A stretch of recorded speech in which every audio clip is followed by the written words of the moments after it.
I will just a little bit introduce the topic and the speaker, and then just hand over the word to Irina. This event is co-organized by the Center for East European Studies and International Studies, ZEUS, here in Berlin, where I am a researcher working on orthodoxy in post-Soviet countries. And I have done also some research about gender issues in Russia and in Ukraine. So this is how I met the research Irina and her colleagues were doing in Kiev or in whole Ukraine, researching how the society of Ukraine and especially how the religious communities in Ukraine react on the issues of LGBTIQ people. I think you all are aware of the timeliness of this topic. In Germany, we have had the huge initiative of Out in Church, where Catholic people were coming out, telling their churches that they just exist, and that the church has to find ways to couple with them and to accept them as part of the church. And it was already a really huge thing for Germany and for the German Catholic Church, which is known as a very progressive church and very open. So it was also for us already, it was a huge thing. And so maybe you can understand what it means for people in other countries and other religions to come out, to live openly with another sexual orientation or gender identity than the heterosexual norm. So for Ukraine, this issue is, I think, even more topical at the moment. You may know that this war Russia launched against Ukraine was also legitimated, among other reasons, by this alleged threat of Western values, of gay pride parades being forced upon Ukraine, and that Russia has to somehow defend Ukrainian people from this, bad people, and sinful values. So to be a believer and LGBTIQ in Ukraine or also in Russia is really a challenge for those people, and this is also a challenge for the religious communities. And it seems to me that there's not much research in this field because it is such a closed topic, such a taboo for people to talk about. So even, and this shows the value we have with your research. In fact, it seems it's the first of this kind in the region that religious people, LGBTI people are researched, are asked about their experiences in their religious communities. So we are very, very happy to have you here, Irina. You have also a master in theology, if I understand you right, religious studies, okay. And you are from Kiev. You have done there the research. You may say some words about about yourself to be more correct. So welcome and thank you for being with us. Yeah, for me right now to tell where I'm from is very tricky. Right now I'm from Kiev, but before I was living in Donetsk, and before that I was born in Mariupol, so I have pretty interesting geography here. And about our research, it really seems to be the first research, and it's for sure first academic research that combines both feminist and LGBTQ community. We had a master dissertation about feminist believers, but master dissertations is not such a big issue. It's not that readable, and we wanted to do something in this angle. We wanted, like, I will start with disclaimer why we combine in feminist and LGBTQ plus community, because obviously they have very different agenda, and feminists have, at least they do exist in church and church aware of their existence. I mean, existence of women. They can be not very happy, but women kind of the existence legit in the church, and LGBT community, they pretend that they're not there, that community stays invisible. But and from this point of view, of course, this is very different agendas and questions and situations and stories behind.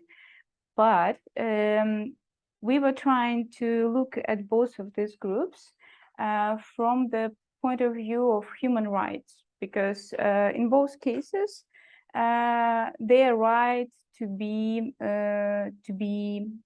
have this freedom of religion and preach and teach and practice what they want, it can be not always possible to do what they want. So a little bit about I will another disclaimer. Probably this is first time I'm doing this presentation, not before academics, so I'm not sure how much you're into the topic, so I really encourage you to ask any kind of questions, because just let me know what is not clear here. This is the name of the project. Our project is supposed to end in June this summer, but when war started, we all end up in very different situations in different countries, and it was very stressful. But all our interviews was conducted early in January. We got last interviews. So we have stories about life before war. So it's a bit different. The situation right now could be different, and especially in terms of religious feelings, spirituality, it can change. Nevertheless, we conducted 40 interviews, and it was 25 feminists and 15 LGBT plus people, and we managed, really, it was very good recruiting. We managed to have very different people. I'm very proud because I was responsible for this. Again, a little bit about the context, how we decided, why we decided to do this research, because because usually people with so-called liberal values, which is usually means feminists and LGBT people, they are not very welcoming about different kind of religions, especially Orthodox Church and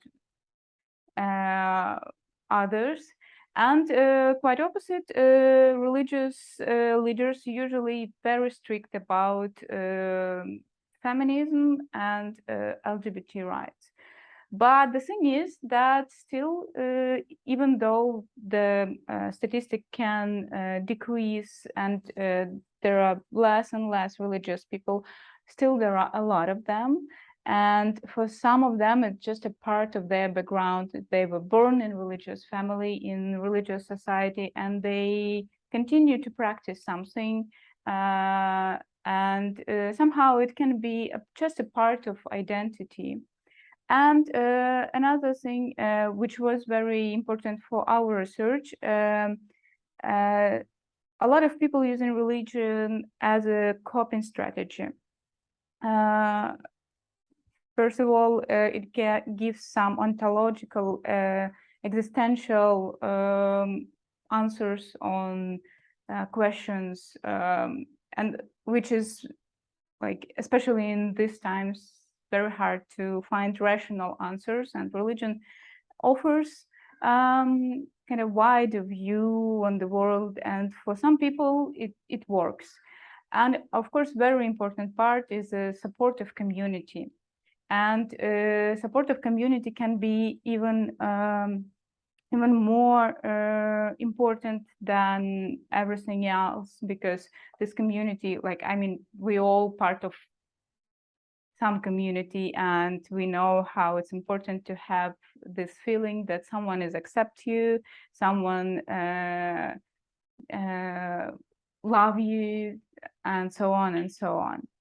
But from the other point, Religion can be very exclusive and very strict with the rules. It can translate, and usually do, very patriarchal values. And also it can be against certain human rights. So at some point, if it's important for you that religion will be inclusive, support your right to do with your body what you want, and live the way you want, it can be a big deal for you. So we were focusing on the people who realize both of the parts, who's both like want to use to have religion in their life, no matter for which reason. Is it just a part of their background, or is it something very essential for answers they have in the life? And for people who also understand that their rights are cut in religion. So what they do, how they survive in this situation, what's their conditions, and what their stories. And we a little bit and more context about religious landscape in Ukraine. This is the freshest statistic about Ukraine. So you can see that the last column is 2021. We see Orthodoxy 60%, which is a lot.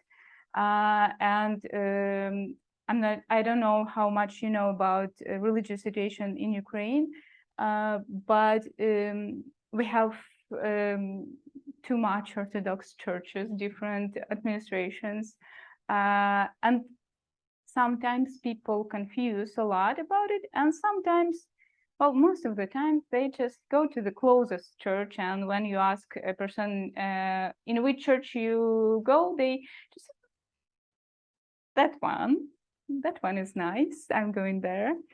And we have also a big thing, I'm simply Christian, which also just shows a confusion of people, like, I don't know, just something like this. Yeah, so, and another big power is Greek Catholicism. We will talk about them, about all these people today.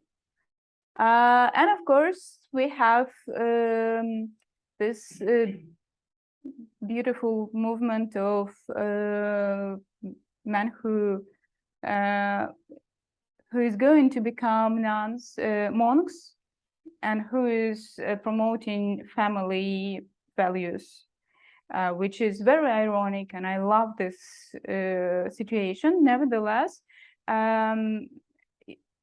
somehow it became a big thing. It started with Istanbul Convention. Right now it's signed, and we have, I'm not sure it's already implemented, but before that, this Istanbul Convention became a case for huge campaign against everything, pretty much. Feminism, LGBT, gender became the most trending word in their speeches, which was just ridiculous. And that this movement also encouraged us to make an action and just show that, well, actually you have all this, what you are against, you have all this in your churches, and maybe it's time to have a dialogue, not just to less polarization and more dialogue. So about our methodology, it was in-depth interviews. It means that we were asking open questions, and people were telling as much as they wanted. and explained as much as they wanted. So it was not structured. It was not small. It was sometimes it was big narratives. And another methodological thing is that in this case, we have only stories of people who successfully combine this or feel okay with their identities, and at least in interview they can present themselves, they can say openly about their identities. But of course, it was our request that person whom we want to talk to should be either feminist or represent LGBTQ community, and at the same time identify themselves as believers. We saw that this is very smooth move, that we will just let all kind of people to take part in this research. But eventually this wide understanding of everything, both religion, feminism, which was huge issue, and yeah, okay, only LGBT was more or less settled. But this people were always hesitating. Some people was not sure that they can call themselves religious people. They were like, oh, well, what if I'm not sure, I'm not going to church, or I'm going to church, but I'm not making some practices. And sometimes it was opposite when we were starting an interview with someone and people were saying like, I'm a Protestant, and yeah, okay, it's interesting. And in the middle somewhere you find out the person says, yeah, I used to be Protestant, but now I'm more like agnostic. And it's also like, what to do? Like, is this group relevant for you or not? And it was very important, the self-identification, because we cannot decide for a person, is he or she religious or not. And feminism was just exhausting because of this anti-feminist agenda that we have.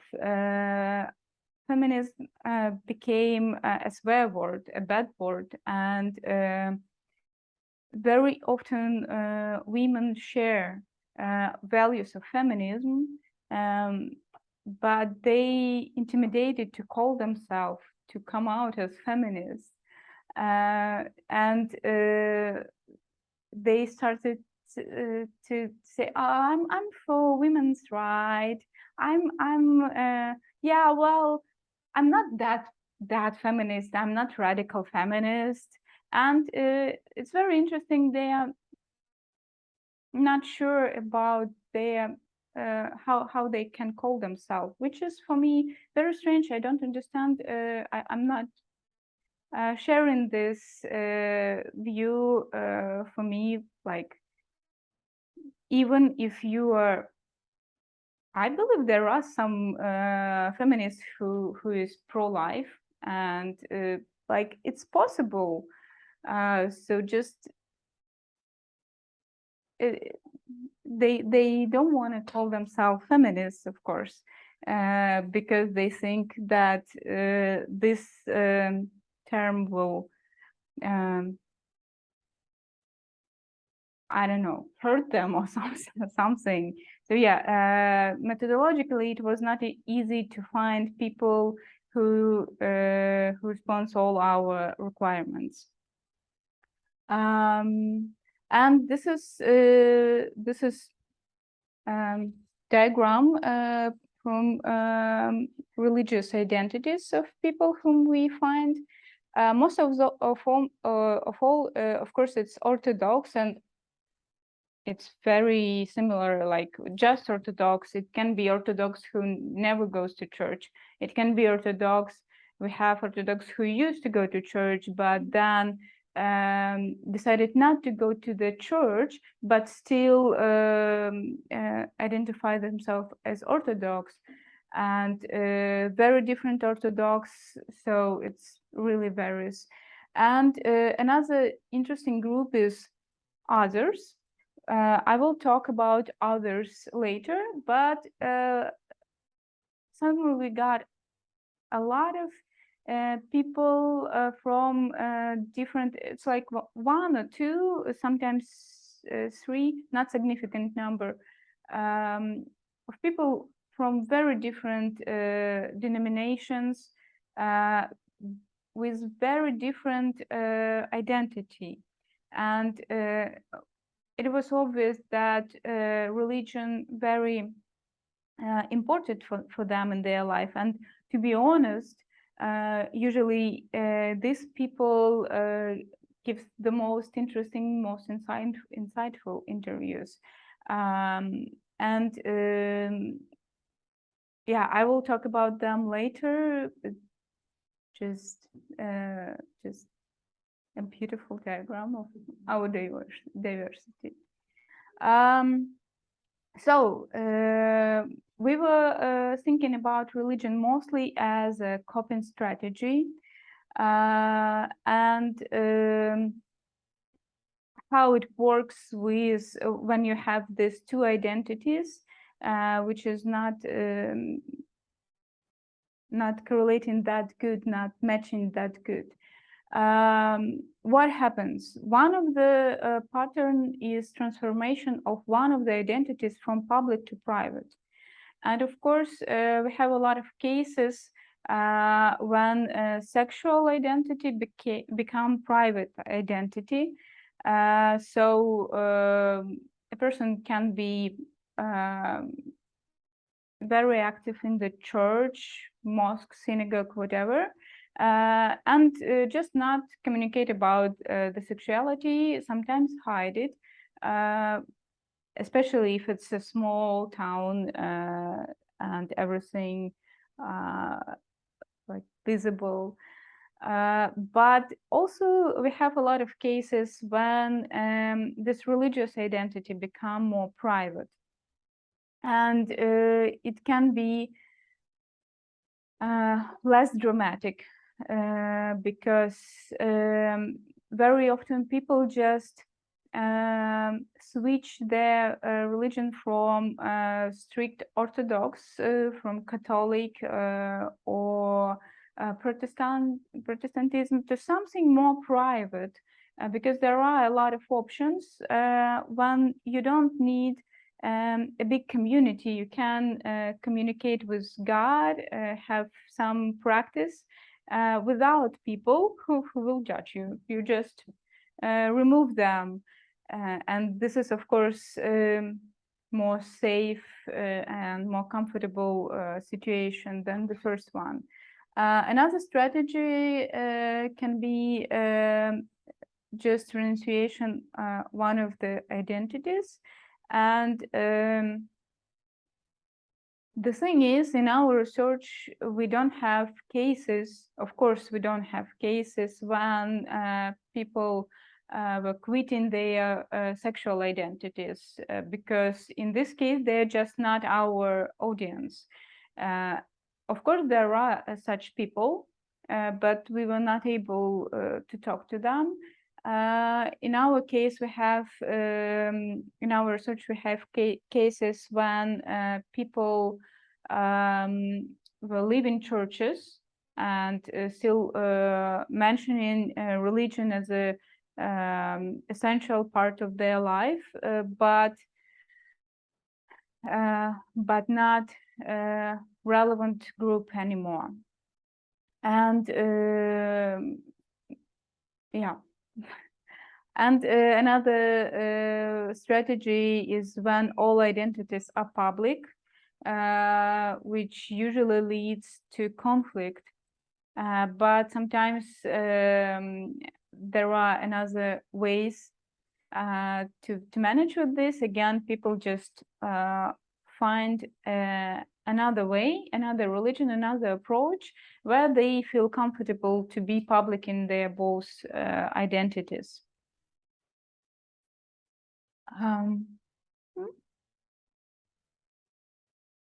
Yeah. So this quote, one of the most insightful. Why is this such an important issue? A person cannot develop spirituality itself. They cannot communicate on these topics. A person, an LGBT person, has come a long way in accepting themselves in this world, accepting its destiny.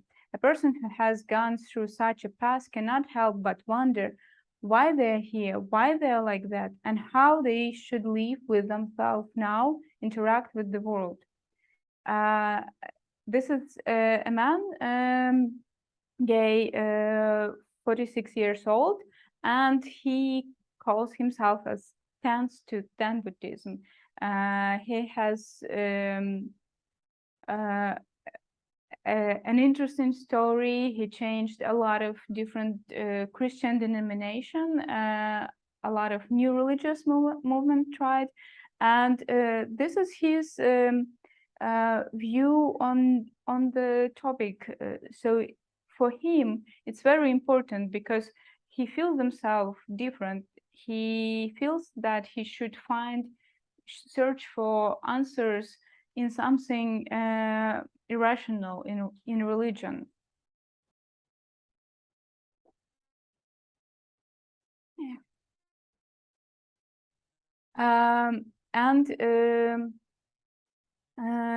This is no.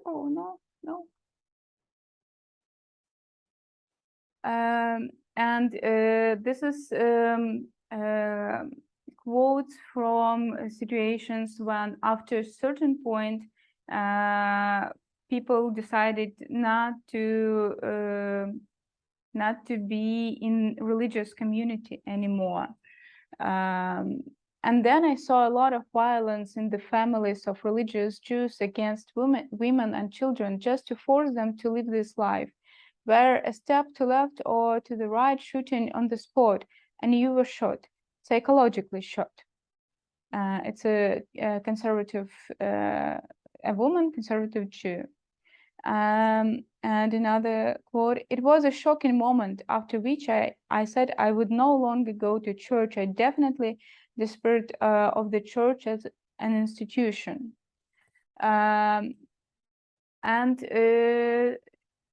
First and second quote, they refers to domestic violence.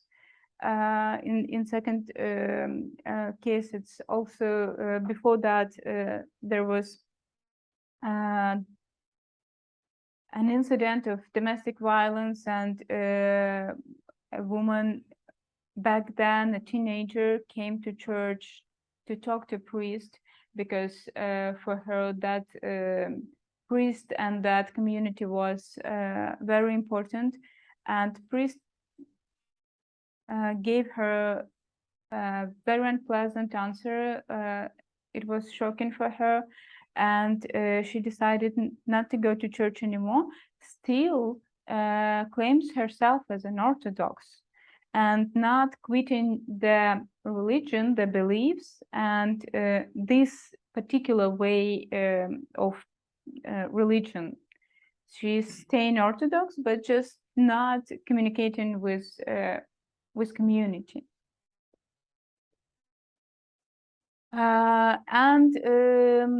This quotes about combining two identities. I found a very cool thing for myself called red letter Christianity. It is based on what Jesus Christ said personally.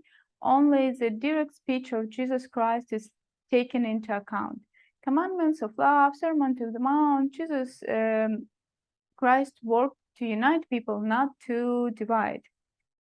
And another, let's say so, schism probably unites absolutely all faiths, but selectively takes the most positive of all faiths, of all religions. So this is the represents search strategy when people just find themselves something more interesting. And with this man, we were starting to talk. He was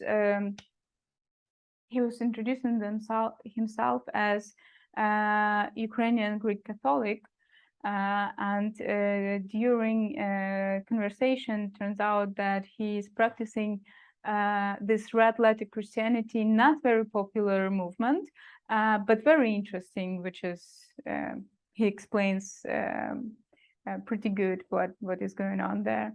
And this schism case is just marvelous, because I honestly Googled what it is when we started to talk, and it was very interesting because I understood that she also need to do a lot of search to find this, and this it shows that still, like, it's very hard to find a community which will accept you, but still somehow it's important to have something like this, so a person can find something for themselves, something like a schism, and find a community in the internet, online community, and try to develop in their spirituality in this way.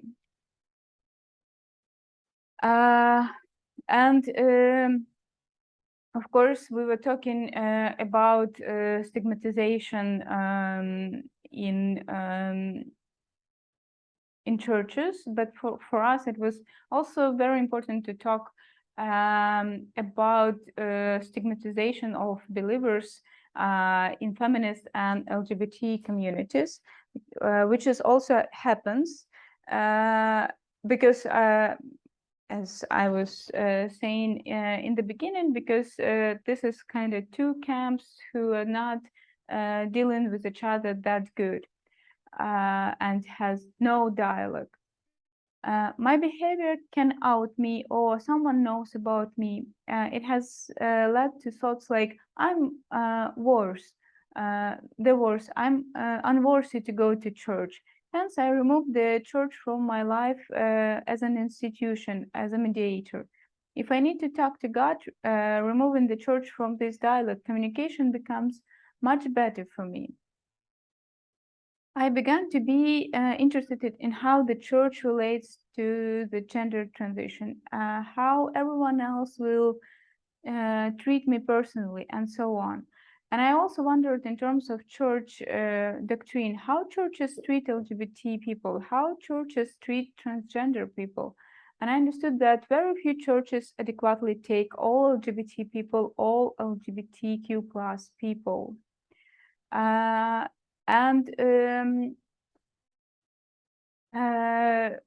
I would like to show you another quotes about people talking about this stigma in feminist or LGBT plus communities. But unfortunately, in all our cases, they were not willing to talk about it, which is also very symptomatic and interesting. And it is especially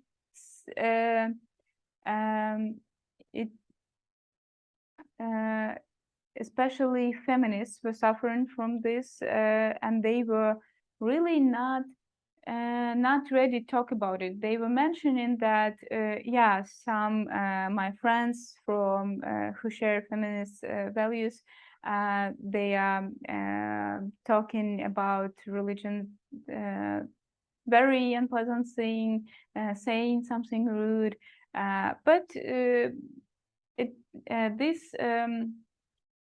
this experience, it seems like kind of traumatic experience, and they are willing not to talk about it, not explain, and usually they mention it about about these cases during conversation, and when we have a question, direct question, how do you feel to be a feminist in your church? And people not mentioning these cases directly, they are not ready to talk about it. So and now a little bit more others. This is I want to talk a little bit about LGBT plus people who are mostly hiding under others in that diagram that I showed. So what's the case? They are really different, have a different agenda from feminists. They definitely have more stigma because some of the churches really works with women, and they don't call it feminism, but they call it women's right. And they sometimes, if you are lucky, you can find a parish where they can encourage you, somehow support you.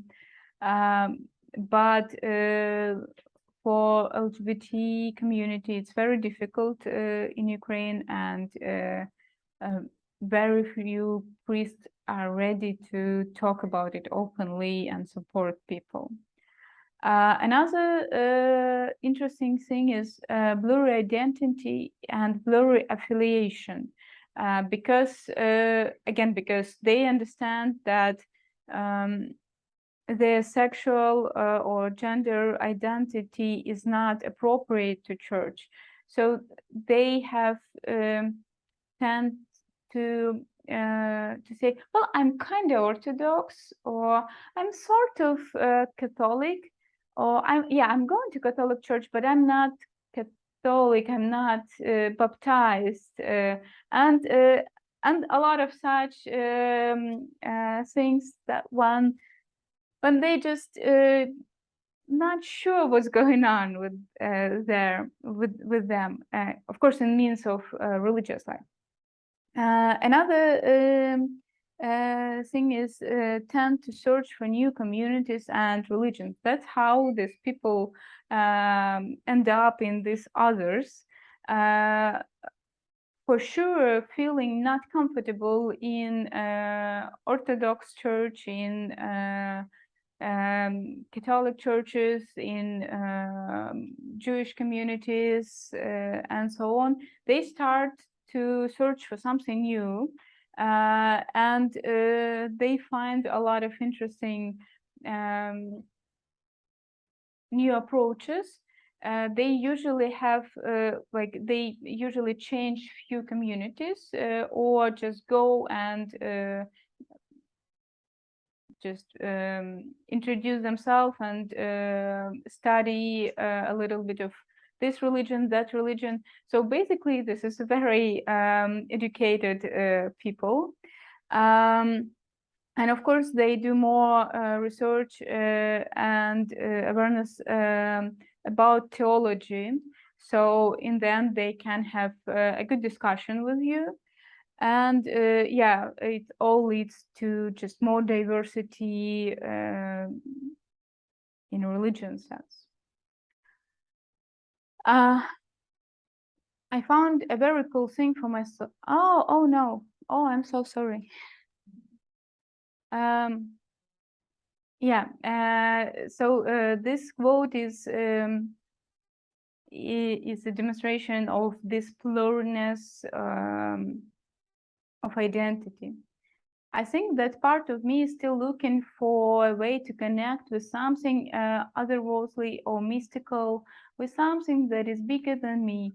I continue to be drawn to concepts either in psychotherapy or in the arts that continue to talk about the possible connection of rational.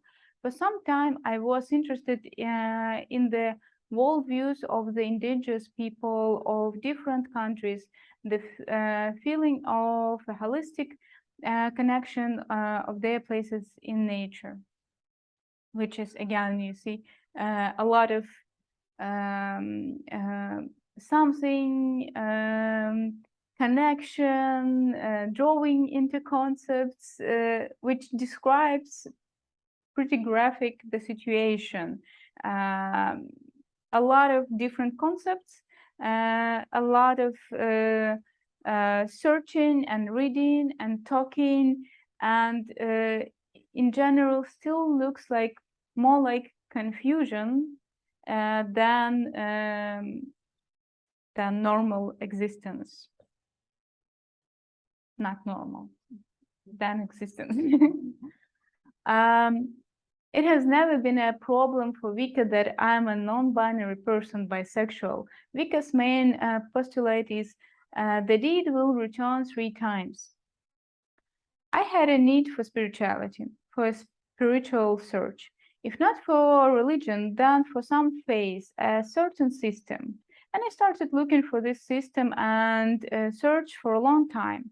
I have developed a certain syncretic faith of a polytheistic pagan nature, which is based on the Nordic faith and includes as part of the Jewish God with his attributes. That is, an alloy of paganism and Judaism came out. So it's really like you need to read a lot to come up with this. And instead of conclusions, just few theories. And yeah, first I will say why it's impossible to have some conclusions in this situation.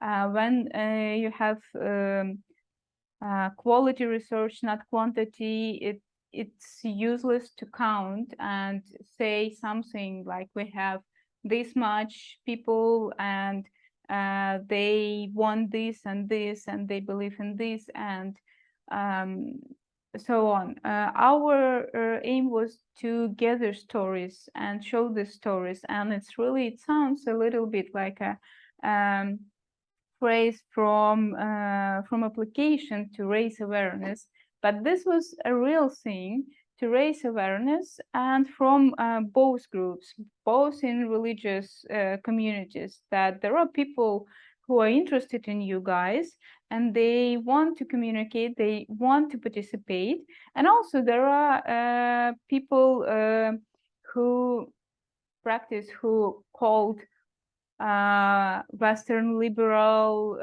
whatsoever, and they shouldn't be so exclusive about religious. For some people it really works. It is one of the most popular coping strategy, and people when people have some stressful situation, they really can use religion as a coping strategy. So in our case, and of course, this question of identity, like it can be very fluid, very blurry, and it's hard to say either this person, how to count this person. Is it a Protestant? Is it a personal religion? Or is it what it is? So yeah, we cannot count people, unfortunately. No, fortunately, I think it's a good thing that we are not counting people but collecting stories. So what we saw that for sure there is very unproportional stigma on religious people. For feminists, it's easier to adopt because they have certain agenda in churches. They have some representations, and sometimes they have sort of leaderships. It also depends on what they practice. But for LGBT plus community, it's much harder, and they tend either hide their sexual identity or just switch to something new. LGBT plus respondents show more religious diversity than feminists, and feminists they tend to stay in their religious group. Sometimes it's Orthodox, sometimes it's Protestantism, sometimes it's Greek Catholic, Ukrainian Greek Catholic Church, and they usually recognize and understands all the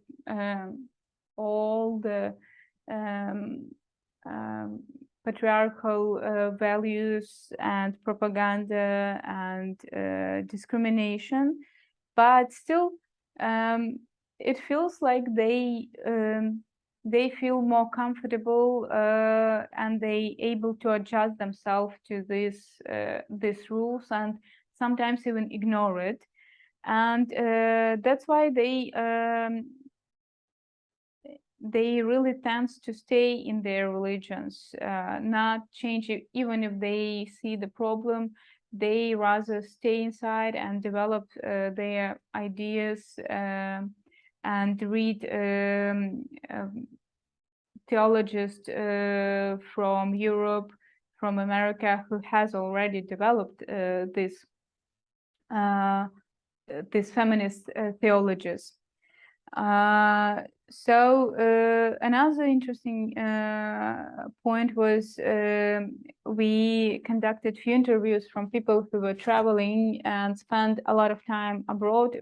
I mean, like they lived there and they were visiting churches on a regular basis abroad.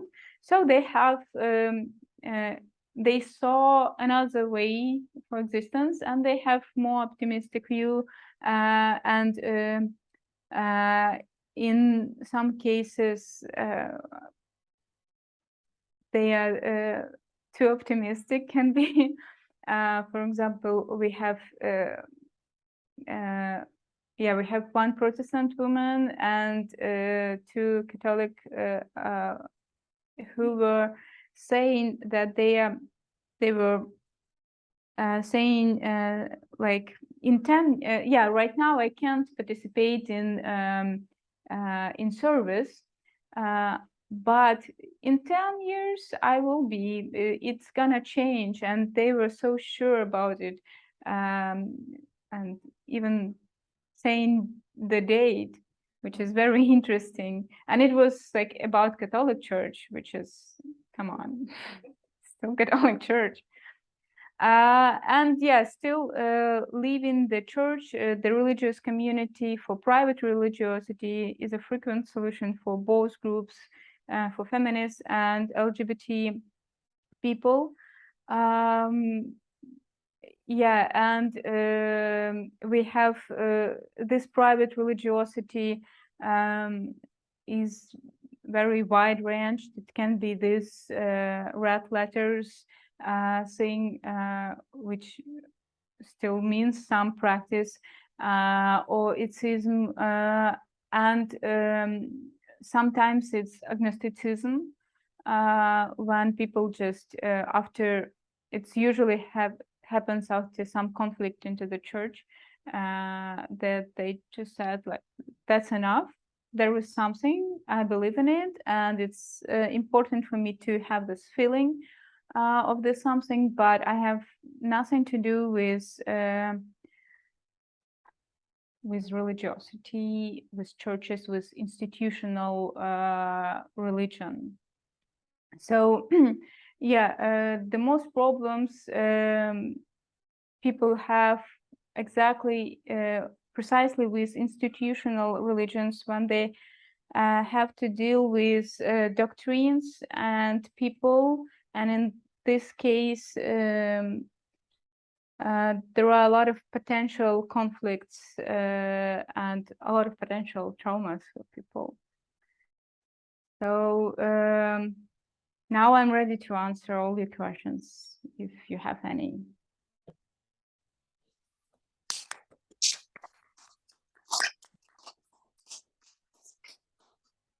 Thank you very much. Thank you very much for all these insights and stories and also personal stories and experiences. It's really a huge topic and very interesting to listen to this. I'm not sure. I just want to check with the technique. Have we the possibility to get questions from the online audience too? They can speak if they want to. Okay, so there we have already, I saw one person raising his hand. I just want to first look in the room to get to know if here are questions too. So I will start here in the room and then give the floor to the online audience. With some of the respondents, and do you know maybe how the relationship with the churches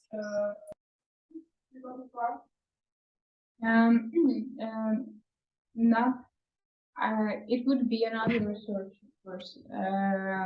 As far as I know, no one changed their attitude towards religion.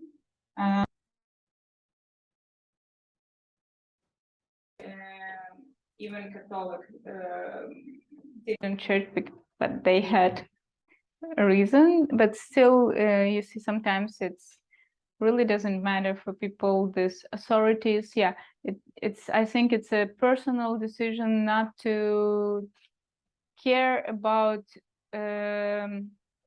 official view about what authority says, and just focus on their inner religiosity. But yeah, I definitely don't know about everyone, but mostly they are safe.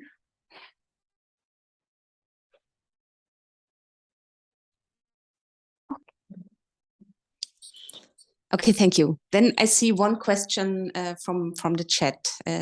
Denise, it's your turn. Mm-hmm. There was a question with one. No? So again, for the online audience, I think you need to raise your hand so our administrator can give you the floor. So I saw Helene wanted to ask a question, and if you want to do so still, you have to raise your hand again. Okay, are there questions in the audience for now? Okay, yeah, that's a good question. About the churches, do you have some plan how to contact with churches? I see people who give the stories was scared of this churches. I mean, they don't want to, it's like just as I see, in my opinion, churches, because they just got scared of people who every day came to churches. Other religions people will say about you bad people or start shaming them. Yeah, and that's a question like, did you have some plan how to communicate with some churches, how to solve this problem? Like, I just, in my opinion, I don't know how to do this, how to communicate with these guys who can, you know, start shaming the church, something like this, yeah. And question still, like, did you have some plan?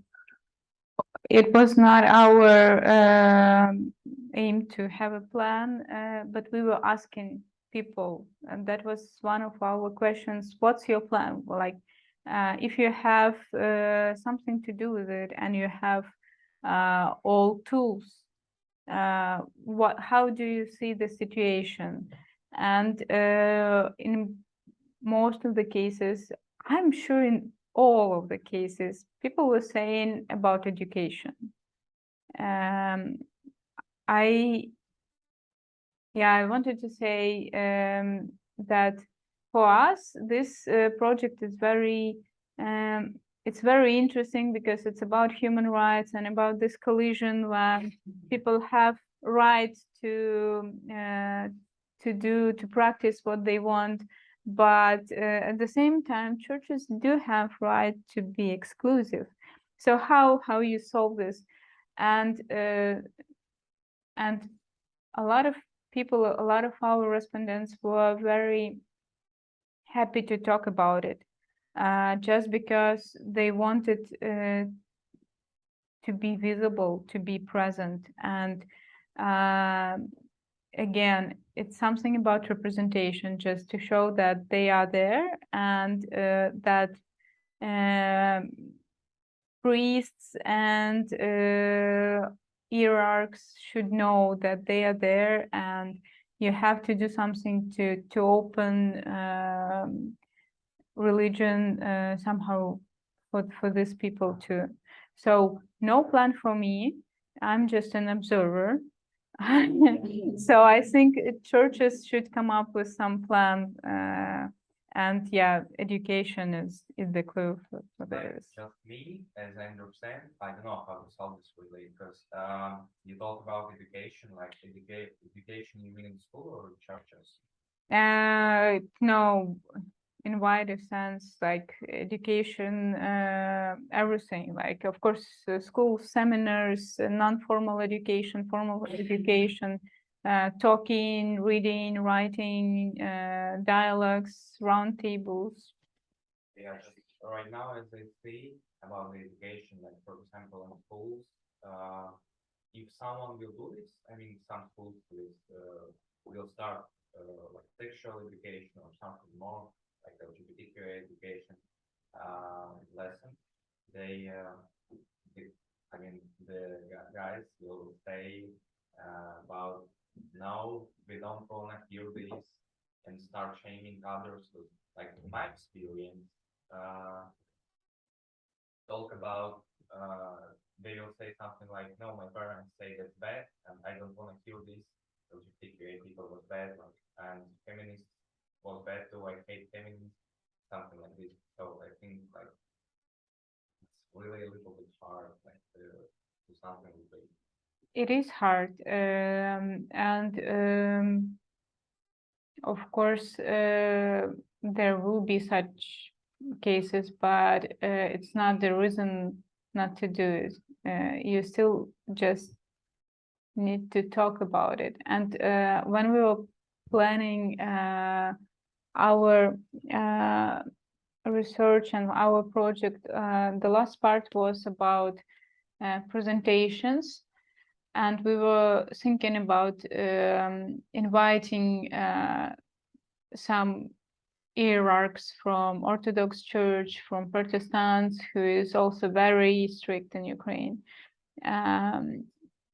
And we were thinking that they will be not happy.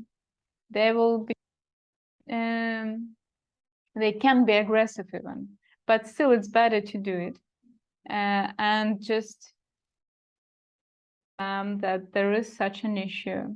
And maybe next time, maybe not next time, maybe in 10, 20, and on the third such dialogue, they will be more calm, because it's really what else you can do to raise awareness. Just talk about it. You need to show it, to explain, show stories, personal stories. So Yeah, thanks for answering. Did you have any contact with the clergy, part of the research? Do you know any LGBTQ or this feminist friendly Orthodox priests? oh, we were planning. It's not that much in Ukraine, and they are, well, kind of not popular, I would say. We were planning an interview with a priest, Orthodox priest, who's openly gay, and of course, like no one from Orthodox Church recognized him. So for Orthodox, it is important. It's not a Protestantism. It make sense for them to be recognized by others. It's about community. But yeah,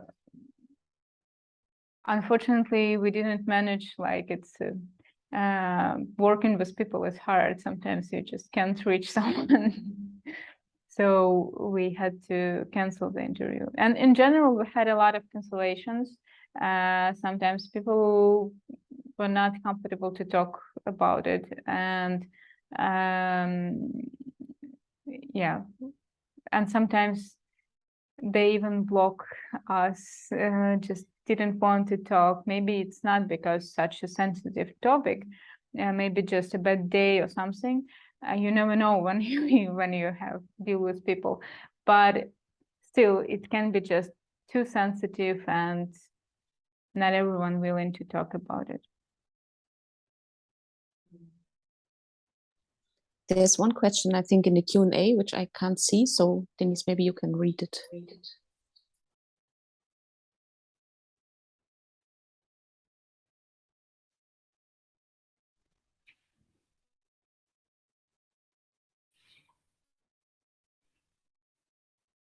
Yeah, it's, I raised my hand.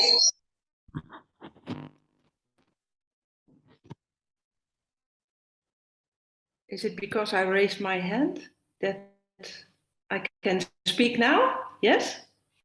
Okay. Two comments and one question.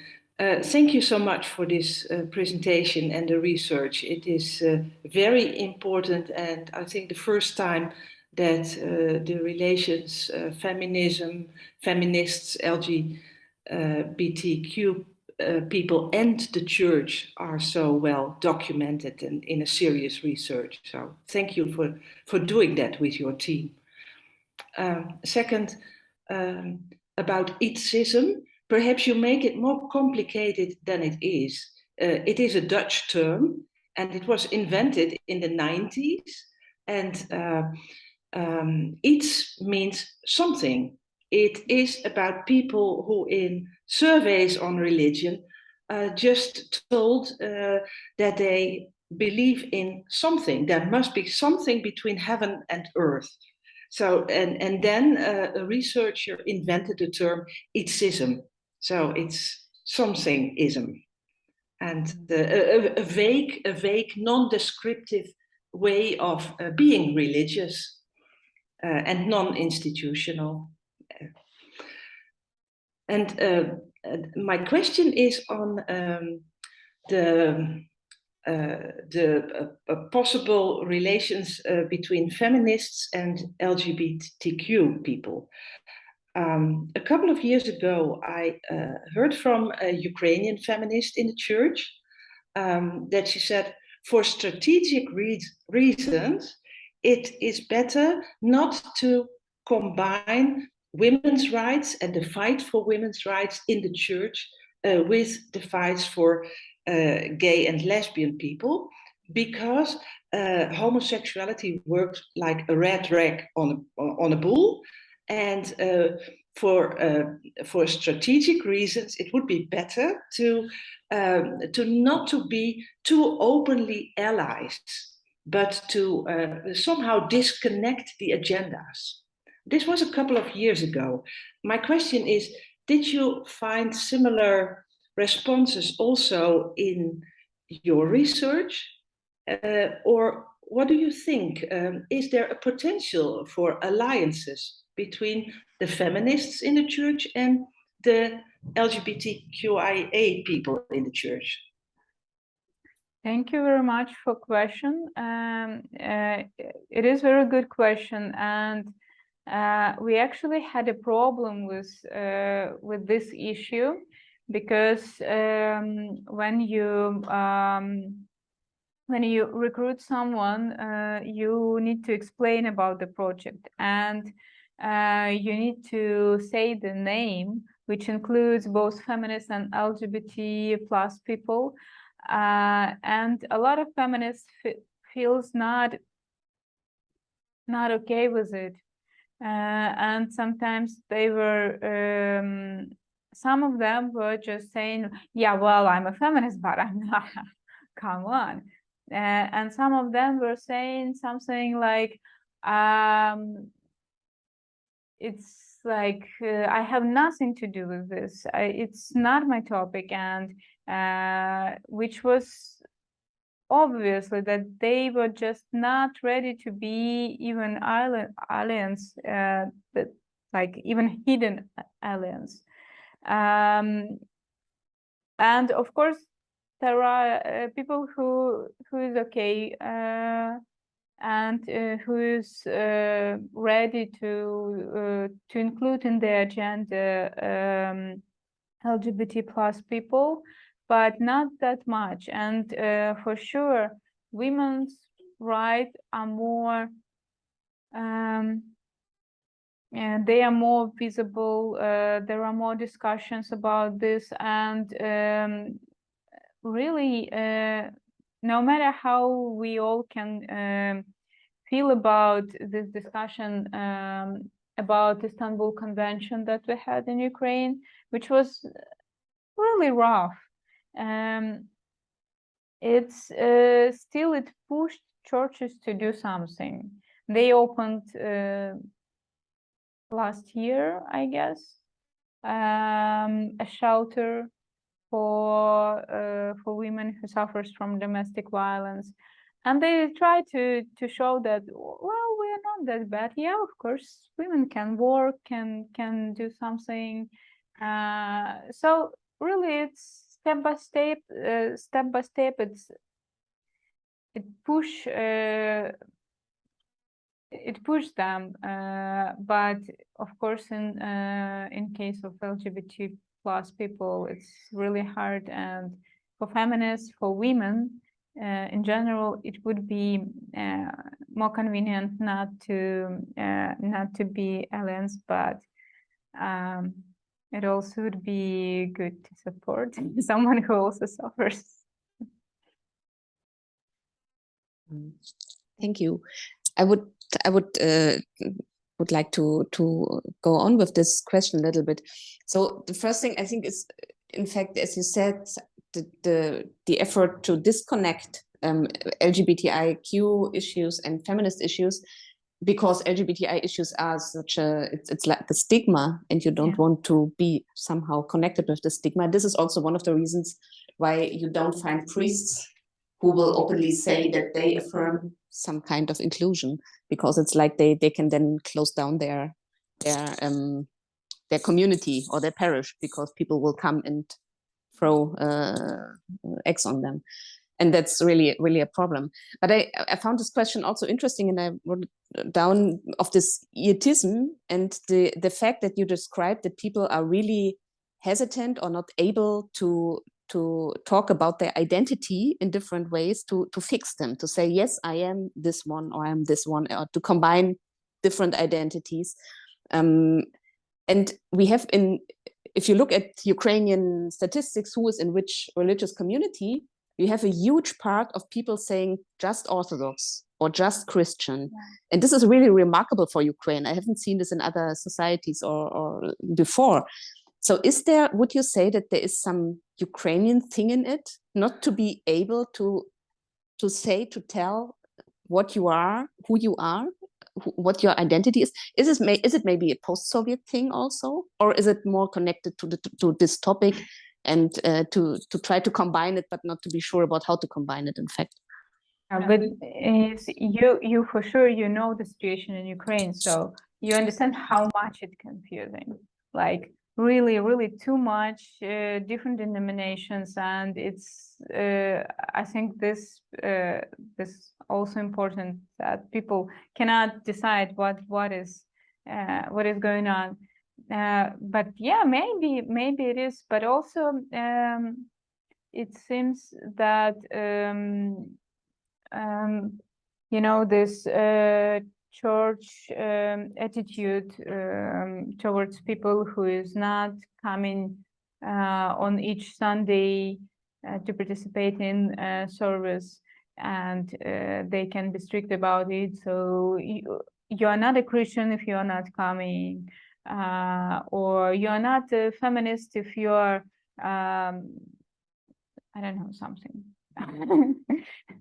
I mean, there are a lot of dogmatization, and it also can be like that people just not sure, they're denying everything, and they are being denied from different communities, and who knows, it's an interesting topic for another research, why Ukrainians so not sure about their identity. be different reasons, but yeah, it's interesting. I have another question or another thing to take up, because we talked also about the Catholic Church and being very strict, and not that this is hard to hope that something will change in the next 10 years in this. And we see in the German case that that people got together and now form such a community, an own community, a Catholic community of people who are out, that this makes a really huge difference in the way the church has to react to what is going on. It's not just some crazy people somewhere, but it is a force. There are priests and teachers and so on, and we are here. You can't deny us anymore. Do you see with your partners, if you talk to, that there is an understanding of how important it would be to get together, to form a community, to build a community of faithful LGBTI people? Yeah, it really would be helpful, like to be present and talk and show this force. And like I mentioned, this open Orthodox priest. Unfortunately, he doesn't have a big community. I'm not sure right now because a lot of people left. It seems like he doesn't have parish right now. And before there was a small community of LGBT people. It also didn't have a big history. I think they stopped their existence like in a few years. So I think we are not at that place right now. Can I add something about when Ukrainians not sure of the identity? Like as my experience though, yeah, Ukrainian people have not too much information. In my head, still rolling your words about education. I mean, not only LGBT education, church education, about religions and other. Yeah, like my experience told me, Ukrainian people have not too much information about this. And as I see and as I understand, if I do this information right, Ukrainian people not able to, I don't know, just to understand other religions, other parts of other religions. They have only like two Christians and Orthodox, and all people that I meet in Ukraine say I'm a Christian or Orthodox, and they don't know something about other religions. So I think that's the mandatory problem in information, maybe, but maybe not. Well, you can apply this to all people, not related to country, because normally people don't pay that much attention if they are not involved. So like most of the people just born in certain community, and they just continue to do what their parents and grandparents was doing. So yeah, of course, we all need education, more education in different topics, but I mean, This is one of the reasons for your research. yeah, And hopefully you will publish it and so yeah, that people can read it and get Yeah, aware yeah. of this topic. In fact. Other questions? Have you talked to any feminists? yeah. How they feel about combining those two identities? Yeah, we have two Muslim feminists. They are, well, Islam a bit tricky in this situation because it's very flexible, to be honest. And you can choose a community, Ummah. You can not be in the community also. You can still, it's not necessary to be involved. so you can practice alone, and it can be more or less strict. And mostly with Islam, there is a thing that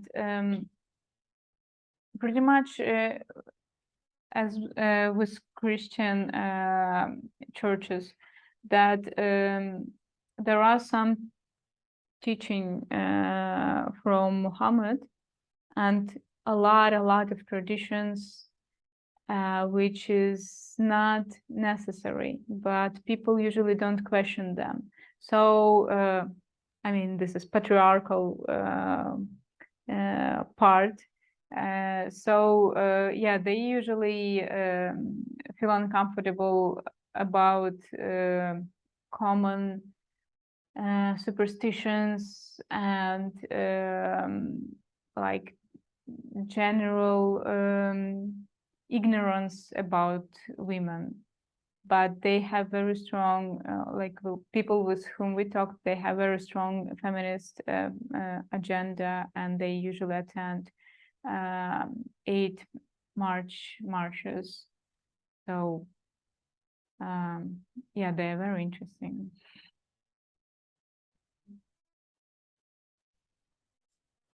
Okay, other questions? Thank you for the research and presentation. Very interesting. I was wondering, did you come across feminists that were lesbians or trans feminists? I mean, and how did you deal with that? Not that much. Very few, and we had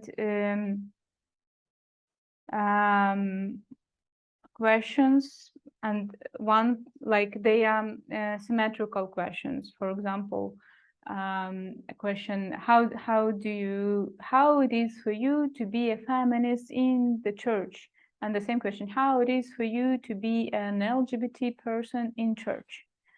And we were asking, do you want to have both or just one part? Just decide which is more relevant for you. And sometimes people were choosing like bigger option, but usually LGBT people, like quite obvious that they should be feminists, but they just choose to be to answer about their agenda.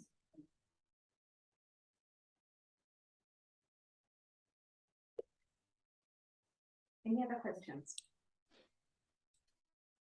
If not, then I would like to thank you very much for the presentation, for the research, for the information spread the word, I would say, because it's important to know, as also Helene said, to know about these people, that they are religious people with all of this whole gamma of identities, and that religious communities have to be aware of them, and that they themselves have to be aware that they are not alone, and that they can connect. And so this is very important. Thank you very much for coming here to us.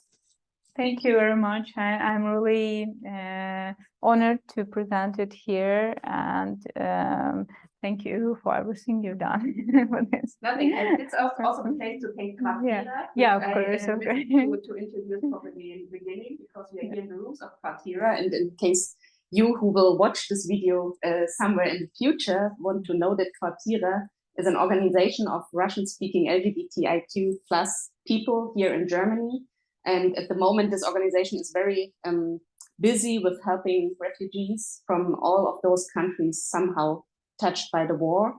And so you are doing a great work, not only inviting us and hosting us here today with this presentation, but also with helping all the people in Germany to get along. So if you want to support Quarteera, this is also a call that you may support Quarteera by some way. Thank you again. Thank you for being with us, and all the best. Good night.